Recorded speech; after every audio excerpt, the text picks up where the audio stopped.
So Hijaz, right? The maqam. The hardest part for me is where to begin, what tone to begin with. I always mess that up. And once you mess up the beginning, then everything else falls apart. So let's start with the basmala and see how we do. Okay. بسم الله الرحمن الرحيم. بسم الله الرحمن الرحيم.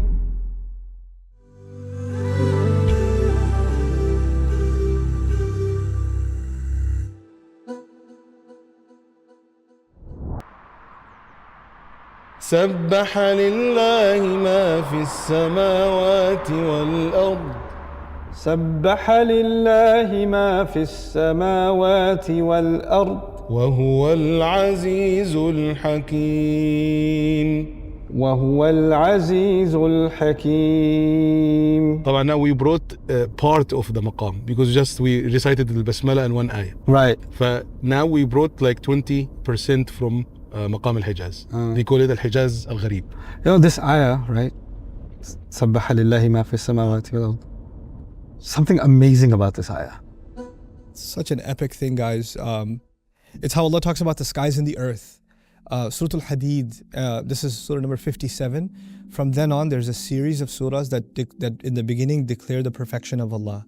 Sabbaha lillahi or yusabbihu lillahi. Everything in the skies and the earth declares Allah's perfection. Okay, so that phrase recurs across multiple surahs. And I'm just gonna highlight to you that there's only two places, of all the places, where it's different. Now, what's different? First, understand this. Sometimes Allah says everything in the skies and the earth declares Allah's perfection. Easy enough. Sometimes He says everything in the skies and everything in the earth. He repeats Himself. Whatever's in the skies and whatever's in the earth. So the whatever comes twice. Declares Allah's perfection. So again, the comparison is, on the one hand, the phrasing is, whatever's in the skies and the earth declares Allah's perfection. The other phrasing, the rare phrasing, whatever's in the skies and whatever's in the earth declares Allah's perfection. Surah Al-Hadid begins, Sabbaha lillahi ma fi samawati wal ard. Whatever's in the skies and the earth. So the word whatever has not been repeated.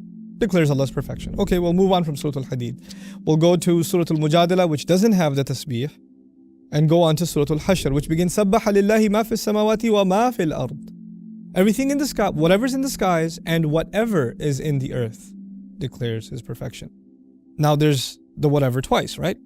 At the end of the same surah, يُسَبِّحُ لَهُ مَا فِي السَّمَاوَاتِ وَالْأَرْضِ. Everything, whatever's in the skies and the earth, no whatever twice, declares His perfection. And then again, in the next surah, after Mumtahina actually, when you go to Saf, سَبَّحَ لِلَّهِ مَا فِي السَّمَاوَاتِ وَمَا فِي الْأَرْضِ. Whatever's in the skies and whatever is in the earth declares His perfection. Sometimes you have two whatever, sometimes you have one whatever. Then you have Surah Al-Jumu'ah, يُسَبِّحُ لِلَّهِ مَا فِي السَّمَاوَاتِ وَمَا فِي الْأَرْضِ. Whatever's in the skies, whatever's in the earth. Then you skip Surah Al-Munafiqun and you go to Surah Al-Taghabun, يُسَبِّحُ لِلَّهِ مَا فِي السَّمَاوَاتِ وَمَا فِي الْأَرْضِ. Whatever's in the skies and whatever is in the earth. So you'll notice the majority of the time the whatever is twice, yeah? And minority of the time it's actually bunched together with one. And so, as you go through these surahs, you start wondering, why does Allah do that? Why does He say, مَا فِي السَّمَاوَاتِ وَمَا فِي الْأَرْضِ? Or He says, مَا فِي السَّمَاوَاتِ وَالْأَرْضِ. And you'll notice the Qur'an, it makes its statements so sensitive to their context that it's mind-boggling. Every time, the ayah about the declaration of Allah's perfection is followed by any worldly matter. Any worldly matter. Whatever is on the earth is highlighted in particular. Think about this. I've given Allah, declaring Allah's perfection is whatever is in the skies and whatever's on the earth. Instead of by saying whatever twice, you've actually highlighted the earth. Because you don't have to say it twice. You could say whatever's in the skies and the earth. It's easy. So you have to understand that the second time the word ma or whatever is used is actually an extra addition. That's not the norm. That's the exception. And you'll find in all of these surahs, the very next ayah, every time it's repeated, oh, لِمَا تَقُولُونَ مَا لَا تَفْعَلُونَ. Why do you say what you don't do? Worldly matter, isn't it? He created you among you disbeliever and believer. Oh, worldly matter again. سَبَّحَ لِلَّهِ مَا فِي السَّمَاوَاتِ وَفِي الْأَرْضِ هُوَ الَّذِي أَخْرَجَ الَّذِينَ كَفَرُوا مِنْ أَهْلِ الْكِتَابِ. He drew the disbelievers out of their homes. worldly matter again. Every time. But what about the 2 times of all these times? Only 2 times you see whatever's in the skies and the earth. There's no whatever mentioned the second time. The first time that happens is in Surah Al-Hadid. Read Surah Al-Hadid, what do you find? سبح لله ما في السماوات والأرض وهو العزيز الحكيم له ملك السماوات والأرض يحيي ويميت وهو على كل شيء قدير هو الأول والآخر والظاهر والباطن وهو بكل شيء عليم. Subhanallah. He says whatever's in the skies and the earth declares his perfection. Then he talks about himself for 6 ayat. Mentions nothing worldly. He just talks about himself. The only other place you have the ma not mentioned in this series of surahs, meaning it's just whatever's in the skies and the earth, is at the end of Surah Al-Haşr. By the way, the beginning of Surah Al-Haşr had whatever's in the skies and whatever's in the earth. And it immediately followed a what? Worldly matter. The end of the surah.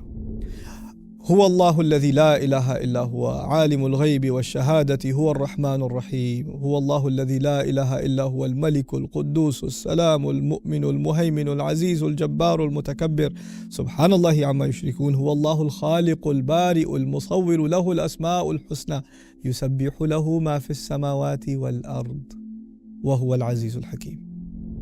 Even if you don't know Arabic, even if you heard these casually, names of Allah, this huge garden of names of Allah, one after the other, after the other, after the other, after the other, you kind of leave the concerns for this world and you enter the world of the unseen, where you're only concerned about the incredible attributes of Allah. And then he says, skies and the earth together, because this is not a worldly concern.